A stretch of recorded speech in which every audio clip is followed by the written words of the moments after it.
ঢাকায় চলচ্চিত্রের স্টারডম পেরিয়ে সুপারস্টার শাকিব খানের স্টারডম এখন অন্য লেভেলে চলমান। বাংলাদেশে এখন একমাত্র সুপারস্টার তিনিই।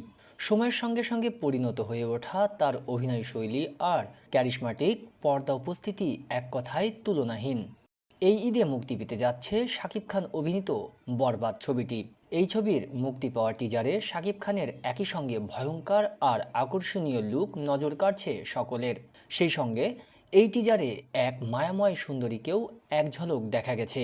আর তাকে নিতু বলে পরিচয় করিয়ে দিচ্ছেন শাকিব খান নিজেই। তিনি অতীত বা ভবিষ্যৎ কিছুই বোঝেন না, তিনি শুধু বোঝেন নিতুকে না পেলে সব বরবাদ করে দেবেন তিনি। এই নিতু কিন্তু আমাদের সবার প্রিয় ইরিকা পাল। কলকাতার এই অভিনেত্রী এর আগেও শাকিব খানের সঙ্গে প্রিয়তমা ছবিতে জুটি বেঁধে সকলের প্রিয় হয়ে উঠেছেন। সম্প্রতি টলিউডের সবচেয়ে বড় তারকা দেবের সঙ্গে তার কিশোরী গান তো রীতিমতো ভাইরাল।